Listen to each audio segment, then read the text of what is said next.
The cast iron skillet crashed against the kitchen floor, sending scrambled eggs flying across the worn wooden planks as 17-year-old Cordelia Fairweather stumbled backward, her heart hammering against her ribs.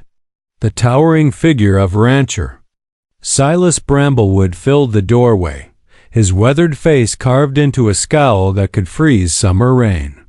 "What in blazes is this supposed to be?" His deep voice rumbled through the ranch kitchen like distant thunder, pointing at the charred remains of what should have been breakfast for 20 hungry cowhands. Cordelia's hands trembled as she clutched her mother's faded apron, still too large for her slight frame. 3 days ago, consumption had finally claimed her mother's strength, leaving the Bramblewood Ranch without a cook and Cordelia without a home. The other ranchers in Willowbrook had turned her away, too young, too inexperienced, too much of a risk, but Silas Bramblewood was different. Desperate, maybe. His previous cook had fled after lasting only 2 weeks under his legendary temper. "I can do better," she whispered, then forced her voice louder. "Give me another chance, Mr. Bramblewood, please." His steel-gray eyes narrowed as he studied her flour-dusted face and the disaster surrounding her feet. At 35, Silas had built the largest cattle operation in 3 counties through sheer determination and an iron will that bent for no one. Ranch hands came and went like tumbleweeds, unable to stomach his exacting standards and sharp tongue. He lived alone in the big house, ate alone, and preferred it that way. Women were nothing but trouble, and young women were twice the headache. "Your mother could feed an army without breaking a sweat," he said coldly. "You can't even manage eggs." "Without burning down my kitchen." The words stung like a slap, but Cordelia lifted her chin. Her mother had taught her that dignity was the one thing poverty couldn't steal. "Mama was sick for months before she passed. I've been doing most of the cooking since spring. I just ... I was nervous." Something flickered in his eyes, surprise, perhaps, or curiosity. He'd assumed Magdalena Fairweather had been working right up until her death, never realizing this slip of a girl had been shouldering the burden alone. "The hands eat in an hour," he said finally, his tone softer but still unforgiving. "Biscuits, bacon, and coffee strong enough to wake the dead. Fail again, and you're gone before sunset." As his heavy boots echoed away across the porch, Cordelia sank to her knees among the scattered eggs, fighting back tears that threatened to spill. The ranch kitchen felt enormous around her, with its massive stone hearth and long wooden tables, scarred by decades of use. Through the window, she could see the cowhands finishing their morning chores, working up appetites that would demand satisfaction. She thought of her mother's gentle hands teaching her to knead dough, the way Magdalena had hummed while stirring pots, how she'd never raised her voice even when the work overwhelmed her. Cordelia might not have her mother's experience, but she had inherited something more valuable, her unwavering determination and her secret recipes passed down through 3 generations of Fairweather women. Rising to her feet, she rolled up her sleeves and began again. This time, there would be no mistakes. Her future, and perhaps something more precious than she dared imagine, depended on it. The aroma of perfectly golden biscuits and sizzling bacon drifted across the ranch yard like a benediction, drawing the cowhands toward the cookhouse with grateful expressions and quickened steps. Cordelia stood behind the long serving table, her heart still racing despite her success, watching as 20 weathered men filled their plates and settled onto the wooden benches with satisfied murmurs. "Well, I'll be hornswoggled," muttered Ezekiel Thornton, the ranch foreman, biting into a biscuit that flaked apart like heaven. "Girl's got her mama's touch after all." Silas appeared in the doorway, his penetrating gaze sweeping over the scene. Before settling on Cordelia, she held her breath as he approached the serving table, accepting a plate from her trembling hands. Their fingers brushed for just an instant, and she felt an unexpected jolt of warmth race up her arm. His calloused hands were surprisingly gentle, she noticed, despite their obvious strength. He ate in silence while she busied herself cleaning the kitchen, hyper-aware of his every movement. When he finally pushed back from the table, she braced herself for judgment. "Acceptable," he said quietly, though she caught something that might have been approval in his tone. "You'll cook lunch at noon. Same standards." As the days turned into weeks, Cordelia found herself settling into the rhythm of ranch life. She rose before dawn to prepare breakfast, spent her mornings planning meals and organizing supplies, and fell into bed each night exhausted but oddly content. The cowhands had warmed to her quickly, appreciating not only her improving skills but her gentle manner and ready smile, luxuries they'd never enjoyed under Silas's stern leadership. It was the rancher himself who occupied her thoughts far more than was proper for a 17-year-old girl. She began to notice things others missed, how he always ate last, ensuring his men were fed first. The way he gentled skittish horses with infinite patience.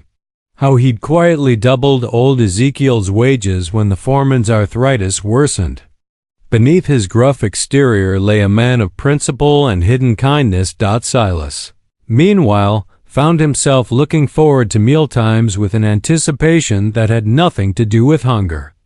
Cordelia moved through his kitchen like she belonged there, her presence somehow softening the hard edges of his solitary existence.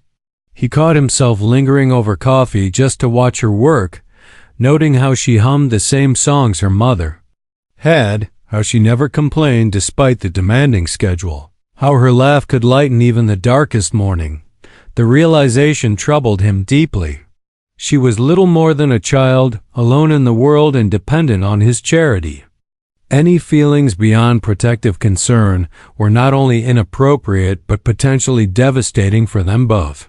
He began keeping his distance, speaking to her only when necessary, ignoring the hurt that flickered across her expressive features.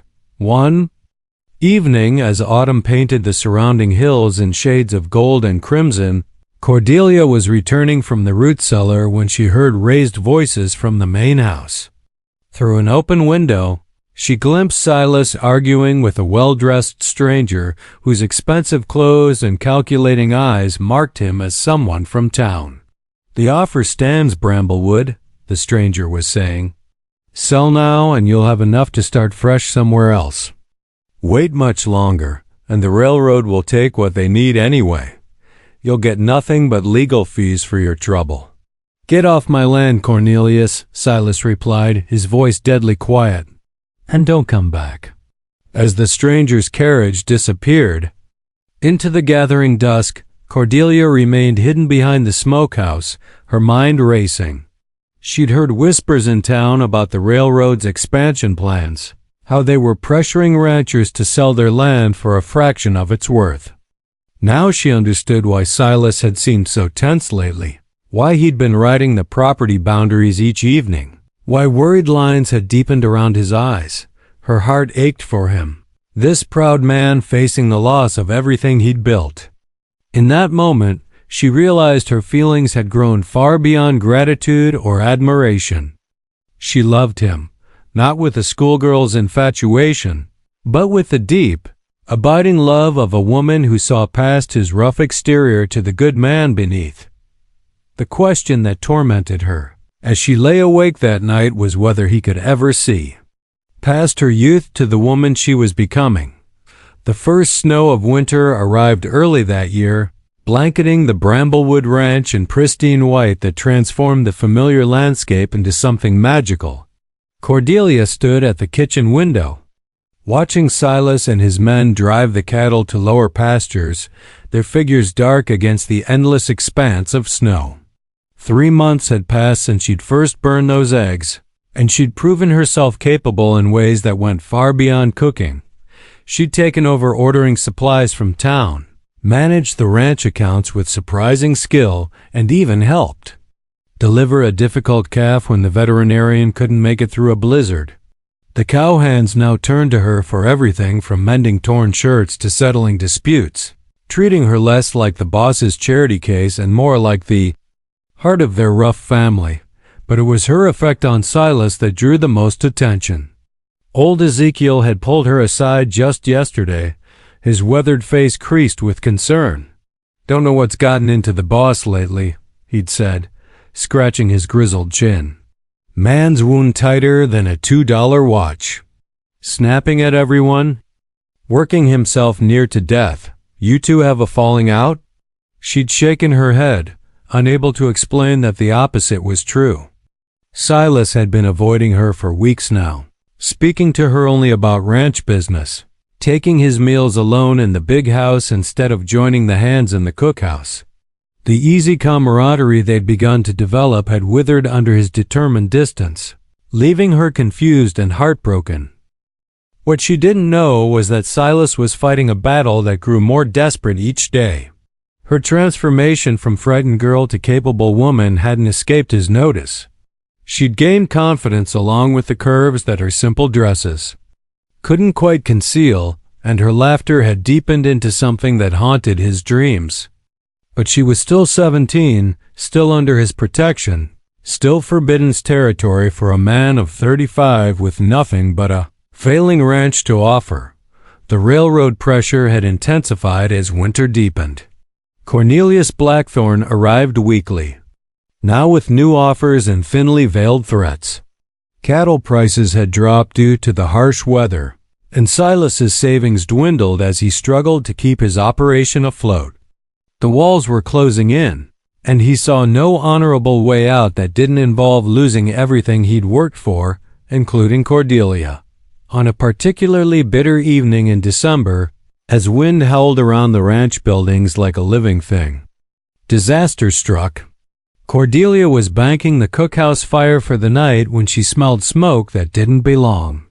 Racing outside, she saw orange flames licking at the roof of the main barn, driven by the savage wind into a hungry inferno. "Fire!" she screamed, her voice cutting through the storm. "Fire in the barn!" Men poured from the bunkhouse like ants from a disturbed hill, forming bucket brigades and fighting to save what livestock they could. Silas appeared at her side, his face grim as he surveyed the destruction already consuming half the structure. "The horses," he said grimly. "Magnus is still in there." Magnus was his prize stallion, the foundation of his breeding program and worth more than most men earned in 5 years. Without thinking, Silas plunged toward the blazing barn, but Cordelia caught his arm with surprising strength. "You'll die." "In there," she said fiercely. "The roof's about to collapse." "That horse is my future," he replied, trying to shake her off. "Without him, I'm finished anyway." But even as he spoke, a section of burning timber crashed down where the stallion's stall had been, sending sparks spiraling into the night sky like fallen stars. Magnus's terrified screams had gone silent, and they both knew it was too late. Silas sank to his knees in the snow, watching 20 years of dreams turn to ash and ember. The barn was a total loss, taking with it not only Magnus but also the winter feed, the ranch equipment, and his last hope of financial survival. The insurance money, if it came at all, wouldn't be enough to rebuild. Cornelius Blackthorne had won without even trying. Cordelia knelt beside him, her arms encircling his broad shoulders as he struggled with emotions too powerful for words. In that moment, she wasn't the young girl he'd hired out of desperation, but the woman who loved him enough to share his pain. "We'll find a way," she whispered against his ear, her breath warm in the freezing air. "Together, we'll find a way." For the first time since his parents' death 15 years ago, Silas Bramblewood allowed himself to be comforted by another human being, drawing strength from this remarkable woman who'd somehow become essential to his survival. Spring arrived late that year, as if winter itself was reluctant to release its grip on the struggling Bramblewood Ranch. The charred skeleton of the barn stood like a monument to loss, but around it, signs of renewal were emerging. Cordelia had spent the harsh months not in despair but in planning, her sharp mind finding opportunities where others saw only ruin. She'd convinced Silas to let her correspond with her mother's sister in Denver, a woman who'd married well and maintained connections throughout the territory. Through careful negotiation, she'd arranged contracts to supply 3 mining camps with preserved foods, pickles, dried vegetables, and her grandmother's famous fruit preserves. The work was labor-intensive but profitable, requiring only the kitchen facilities they still possessed. "You've got a head for business," Silas admitted one morning, reviewing the orders she'd secured. They were sitting at the kitchen table, the early sunlight streaming through windows she'd cleaned until they sparkled. "Your mother never mentioned that particular talent." Cordelia felt warmth spread through her chest at his praise, the first genuine conversation they'd shared in months. "Mama taught me that women survive by being useful in more ways than one. She could have run this ranch as well as any man, given the chance." Something shifted in Silas's expression as he studied her across the table. At 18 now, her birthday had passed quietly in February. She carried herself with a confidence that made her age irrelevant. Her business correspondence was professional, her decisions sound, her determination unshakable. Somewhere between the fire and the first spring thaw, she'd stopped being a girl playing at womanhood and become simply a woman. Cornelius came. "By yesterday," he said quietly, made his final offer. "Says the railroad survey is complete, and they'll start proceedings to claim the land they need within the month." Her hand stilled over the ledger she'd been updating. "How much of the ranch?" "Half. The best half, including the water rights." His laugh was bitter. "He's offering 10 cents on the dollar for what it's worth, knowing I've got no choice but to take it." Cordelia was quiet for so long that he looked up from his coffee to find her staring out the window, her mind clearly working on some internal calculation. When she finally spoke, her voice was steady despite the magnitude of what she was proposing. "What if we didn't sell? Cordelia, no, listen to me." She leaned forward, her eyes bright with possibility. "The mining contracts will bring in enough to cover our basic expenses through summer. If we expand the preserve business, add smoked meats and maybe cheese, we could have a real income stream that doesn't depend on cattle prices or weather. It's not enough to fight the railroad. They've got lawyers, political connections, but they don't have what we have." She reached across the table, covering his work-worn hand with her smaller one. "They don't have someone who knows this land like you do, who understands that its real value isn't just in dollars and cents. They don't have someone willing to work 18 hours a day to save it." Her touch sent electricity up his arm, and for a moment, he couldn't breathe. She was so close he could count the freckles across her nose, could see the flecks of gold in her brown eyes that made them look like autumn leaves in sunlight. "And what do we have?" he asked quietly. "Each other," she replied without hesitation. "We have each other, and that's more than enough." The moment stretched between them, fraught with possibilities neither dared name aloud. Then Silas pulled his hand away, rising abruptly to pace to the window. "You're too young to understand what you're saying," he said, his voice rough. "Too young to tie yourself to a failing ranch and a man who's got nothing left to offer." "I'm old enough to know my own mind," she replied firmly. "Old enough to know what I want and who I want it with. The question is whether you're brave enough to admit you want the same thing." He turned to face her then, and she saw in his eyes the same longing she'd been carrying for months. But she also saw fear of taking advantage of her youth. Fear of failing her the way he'd failed at everything else. Fear of hoping for something that seemed too good to be true. "Cordelia," he began, but she was already rising from her chair, moving toward him with the quiet determination that had become her trademark. "I'm not asking you to choose between me and the ranch," she said softly, stopping just close enough that he could smell the lavender soap she used. I'm asking you to choose us over surrender. I'm asking you to fight for what we could build together." When she reached up to cup his face in her hands, he closed his eyes and leaned into her touch like a man dying of thirst who'd finally found water. The last of his resistance crumbled in that moment, and he knew with absolute certainty that whatever came next, he would face it with this extraordinary woman by his side. The morning of the confrontation dawned clear and cold, with the kind of crystalline light that made everything seem possible. Cordelia stood beside Silas on the front porch of the ranch house, watching Cornelius Blackthorn's elaborate carriage approach through the gates. But this time, he wasn't alone. A delegation of railroad officials accompanied him, along with the territorial sheriff and two men in expensive suits who carried themselves like lawyers. "Quite a show of force," Silas observed grimly, his hand instinctively moving to rest on Cordelia's shoulder. The gesture was protective but also drew strength from her presence.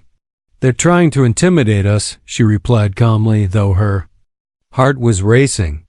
She'd spent weeks preparing for this moment, corresponding with her aunt's connections, researching territorial law, and even traveling to the county seat to file certain documents. "Let them come." As the delegation assembled in the front yard, Cornelius stepped forward with his usual oily confidence. He was a man accustomed to getting his way through a combination of money and pressure, and he clearly expected today to be no different. "Bramblewood," he called out, his voice carrying across the yard. "I trust you've had time to consider our generous offer. The railroad is prepared to complete the transaction today." "No sale," Silas replied simply, his stance relaxed but ready. Cornelius's smile faltered slightly. "I'm afraid you don't understand the situation. The territorial government has already approved the railroad's expansion. With or without your cooperation, we'll have access to the land we need." "Actually," Cordelia stepped forward, producing a leather portfolio from behind her back, "I think you're the one who doesn't understand the situation." The men exchanged glances, clearly taken aback by her intervention. In their world, women didn't involve themselves in business dealings, especially not young women who should have been deferring to their male betters. "Miss Fairweather," Cornelia said condescendingly, "this is a matter for men to discuss. Perhaps you should return to your kitchen duties. Perhaps you should examine these documents before you embarrass yourself further," she replied sweetly, extending the portfolio toward the sheriff. "You'll find everything is in perfect order." The sheriff, a fair-minded man named Douglas McMurphy, who'd known Cordelia's mother, accepted the documents with curiosity. His eyebrows rose as he scanned the first page, then rose higher as he continued reading. "What is it, Sheriff?" demanded one of the railroad lawyers. McMurphy looked up with something resembling admiration. "It appears Miss Fairweather has filed a homestead claim on the disputed territory. Under territorial law, that gives her certain rights that supersede railroad claims." "That's impossible," Cornelius spluttered. "She's an unmarried woman with no legal standing." "Actually," Cordelia said pleasantly, "I'm not unmarried. Mr. Bramblewood and I were wed by Pastor Williams 3 days ago. The marriage certificate is included in those documents." The words hit Silas like a physical blow. They'd discussed many strategies for fighting the railroad, but marriage hadn't been among them. He stared at her in shock, wondering if this was an elaborate bluff or if she'd somehow arranged a ceremony without his knowledge. Seeing his confusion, she stepped closer and took his hand, her fingers intertwining with his. "The marriage license required both our signatures," she said quietly, "for his ears alone. The one you signed when you thought you were approving the preserved business contract. Pastor Williams has been very understanding about the unconventional nature of our courtship." Despite everything, Silas felt laughter bubbling up in his chest. This remarkable woman had outmaneuvered not only the railroad but him as well, tricking him into the very commitment he'd been too afraid to make voluntarily. Furthermore, Cordelia continued, turning back to the delegation, our combined homestead claim includes water rights that are essential to any railroad development in this area. I believe you'll find that attempting to seize our land through eminent domain will be both expensive and time-consuming, especially since we're prepared to fight every action in territorial court. The railroad officials huddled in urgent consultation while Cornelius's face grew steadily redder. After several minutes of heated whispering, the lead lawyer approached with obvious reluctance. We're prepared to negotiate a right-of-way agreement, he said stiffly. The railroad would pay fair market value for a narrow strip of land for the tracks, leaving the rest of your property intact. Now you're talking sense, Silas said, finding his voice at last. But we'll need that offer in writing, along with guarantees about livestock crossings and water access. As the delegation retreated to their carriages to draft new proposals, Silas turned to his wife, with an expression of wonder mixed with exasperation. Cordelia Bramblewood, he said, testing the name, has a nice ring to it. I thought so, she replied, her eyes sparkling with mischief and love. Though I believe it's traditional for the groom to kiss his bride, even in a marriage of strategic convenience. Strategic convenience? His arms circled her waist, pulling her close. Is that what this is? Among other things, she whispered, just before his lips found hers in a kiss that sealed their partnership in every way that mattered. The summer of their first year as a married couple brought prosperity beyond what either had dared imagine. The railroad right-of-way payment had provided capital for rebuilding, but it was Cordelia's business acumen that transformed their modest operation into something approaching an empire. The preserve business had expanded to include mail-order sales throughout the territory, and their reputation for quality had spread as far as San Francisco. Silas stood in the doorway of their new barn, larger and more modern than the one destroyed by fire, watching his wife direct the loading of wagons bound for Denver. At 19, she moved with the confidence of a woman twice her age, managing correspondence with distributors, negotiating prices with suppliers, and overseeing production with an efficiency that left even experienced businessmen shaking their heads in admiration. Mrs. Bramblewood, called Henry Kowalski, the Polish immigrant who'd become their head of operations, the Denver order is ready for transport. Should we include the new apple butter samples? Absolutely, Cordelia replied, checking items off her ever-present list. And make sure to include my card with each sample. Mrs. Patterson at the Grand Hotel specifically requested our cherry preserves for her Christmas menu. As the wagons rolled away toward the main road, Silas approached his wife with a mixture of pride and amazement that hadn't dimmed despite months of watching her work magic. Remember when you could barely scramble eggs without burning them? He teased, sliding his arms around her from behind. She leaned back against his chest, still marveling at how perfectly they fit together. That feels like a lifetime ago. Sometimes I can barely remember being that frightened girl. I can, he murmured against her ear. I remember thinking you were too young, too inexperienced, too much trouble. Shows what I knew. Their peaceful moment was interrupted by the sound of approaching horses. A familiar figure rode through the gates, Pastor Williams, whose understanding had made their unconventional marriage possible.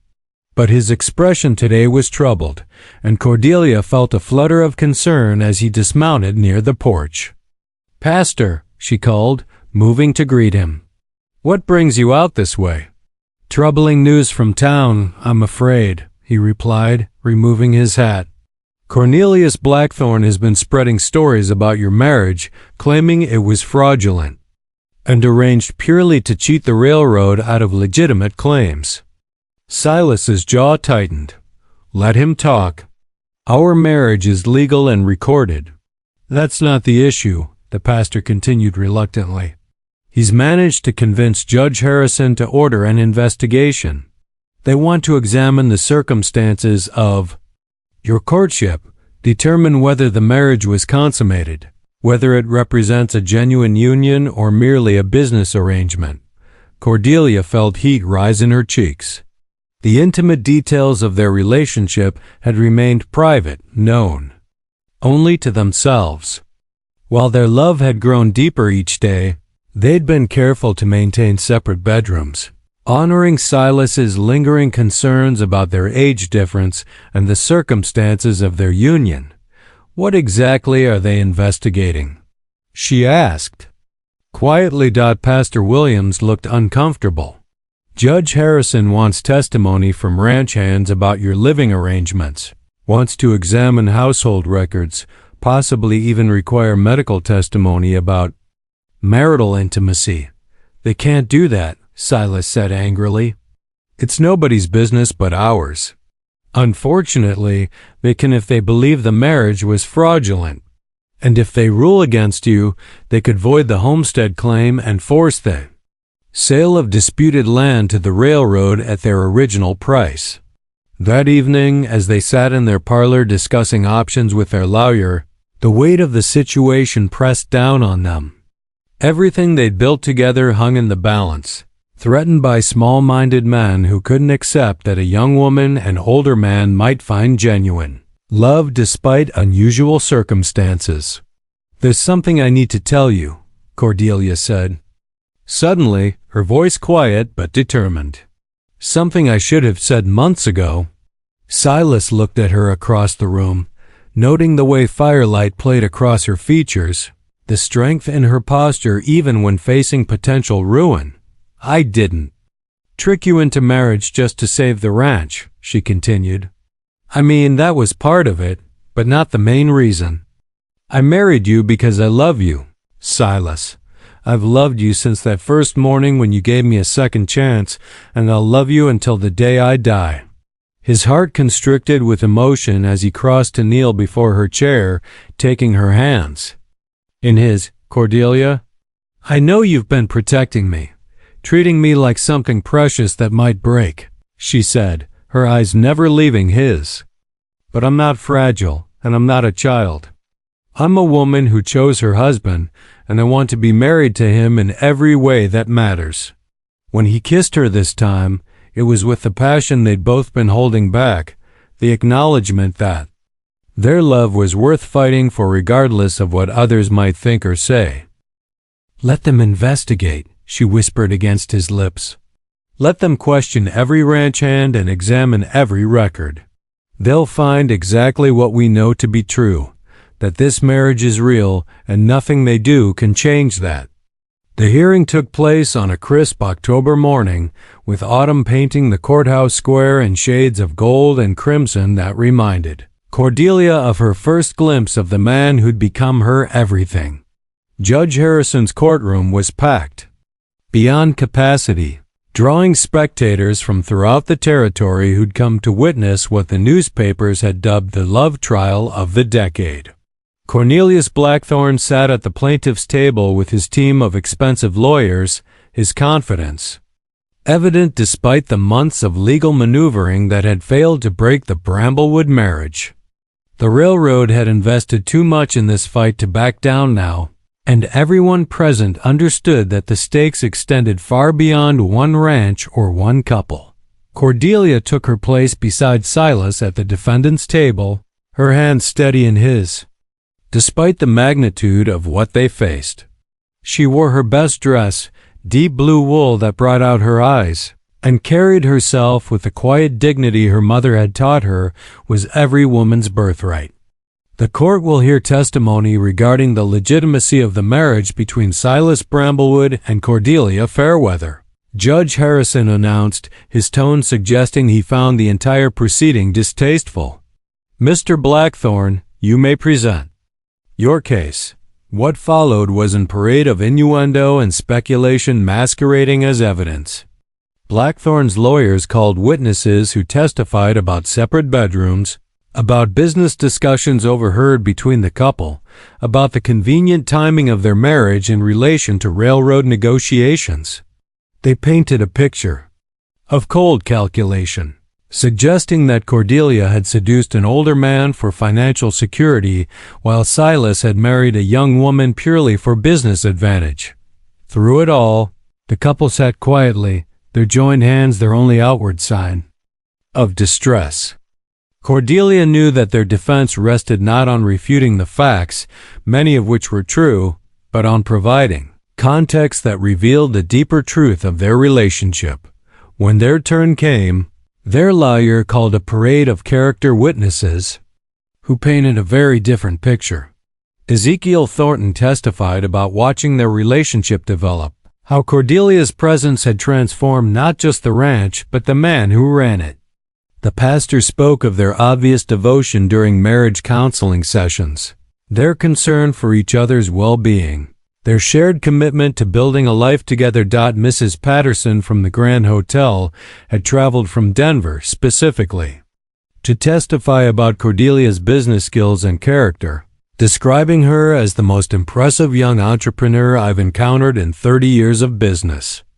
Even some of the railroad workers spoke on their behalf, having been impressed by the couple's fair dealing during right-of-way negotiations.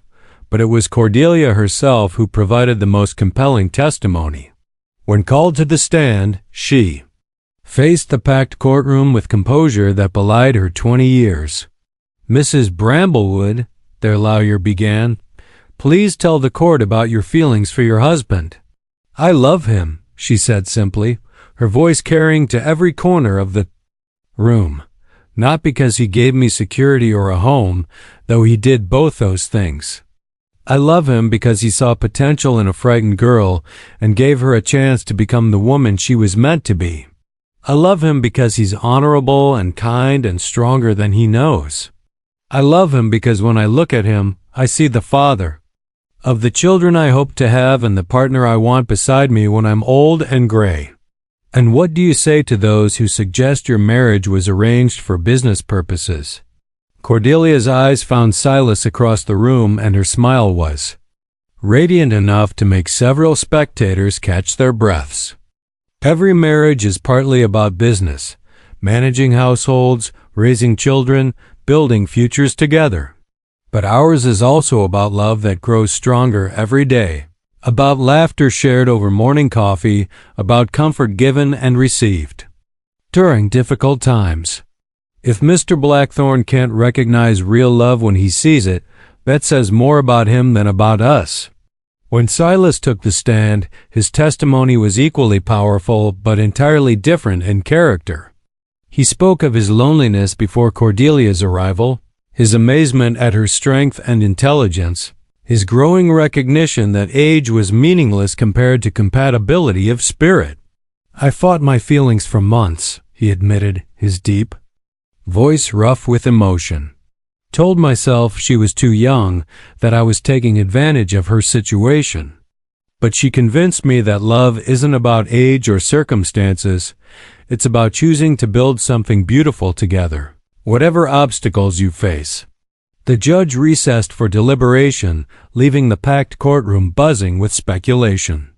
Cordelia and Silas retreated to a quiet corner of the courthouse steps, holding each other while they waited for their fate to be decided.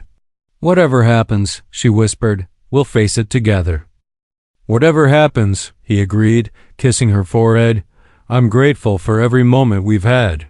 When court reconvened an hour later, Judge Harrison's expression was unreadable as he resumed his seat. The room fell silent, 200 people holding their collective breath.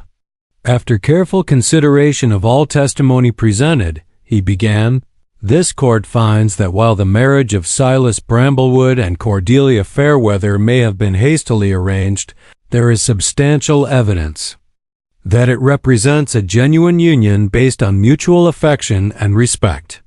The homestead claim stands as filed, and all railroad attempts to void this marriage are hereby dismissed. The courtroom erupted in cheers and applause, but Cordelia heard none of it. She was too busy being kissed by her husband, too lost in the joy of knowing they'd won not just the legal battle, but the right to love each other openly and completely. That night, in their own bed in their own home, they finally became husband and wife in every sense that mattered. And if their first child arrived exactly 9 months later, well, that was just more proof that their love had been real from the very beginning. Years later, when the Bramblewood Ranch had become the largest operation in 3 territories, and Cordelia's business empire stretched from California to New York, people would still tell the story of the young girl who took over her mother's job and won the heart of the loneliest rancher in Colorado. It became legend, the kind of tale that reminded folks that love could triumph over any obstacle if 2 people were brave enough to fight for it together. And every morning, as Silas watched his wife, now the mother of their 4 children and still the most remarkable woman he'd ever known, prepare breakfast for their family, he remembered that first terrible morning when she'd burned the eggs and nearly lost her chance of happiness. Thank God for second chances, he thought. And thank God for the extraordinary woman who taught him that the best love stories were the ones written by 2 people brave enough to believe in forever. Their eldest daughter, Magnolia, had inherited her mother's business sense and her father's quiet strength. At 16, she already helped manage the preserve operation and showed signs of expanding into new territories. Their twin boys, Jasper and Colt, were natural horsemen who'd restored the ranch's breeding program to even greater heights than before the fire.